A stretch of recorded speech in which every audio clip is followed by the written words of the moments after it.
Ngayong araw nga po pala mga idol, ang paglilinis naman po ang ating gagawin dito nga po pala sa mga bakanting lote. Dahil sipag at tiyaga lang ating puhunan ay perfect man din. Ito nga po pala mga idol at ipapakita ko sa inyo ito nga po palang paglilinis natin dito nga po pala sa mga bakanting lote. Ano, tara, ito nga po pala mga idol. At kung mapapansin nyo, yan nga po pala nasimulan na natin ng pag-grass cutter. Yan nga po pala sa mga bakanting lote. Dahil nga po pala sa sobrang init ng panahon mga idol. Ayan nga po pala pinagpahinga mo natin. Ito nga po palang grass cutter na ating ginagamit. Baka po kasi mamaya kapag tuloy-tuloy ang ating pag-grass cutter, ayan nga po ng grass cutter na ating ginagamit, ay baka po mamaya mag-overheat. Baka may masira na namang pyesa.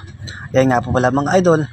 At may lumapit nga po pala sa amin kaninang homeowner na sabi nga po pala pati yung malunggay ay baka pwedeng putulin na rin. Yan nga po pala mga idol at wala na siyang kasama at wala daw pong magpuputol na malunggay kaya nakiusap po.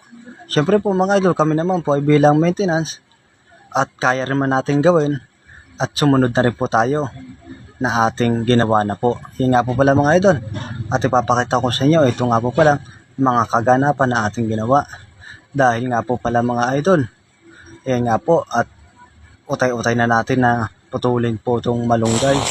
Ayan nga po pala mga idol, dahil sa sobrang bilis natin mag-grass cutter ay pwedeng pa tayo, wag lang lalayo. Aray ko, ayan nga po pala mga idol, papakita ko sa inyo. Ito nga po pala paglilinis natin dito nga po pala sa mga bakanting lote. Yan nga po pala sa may pastry.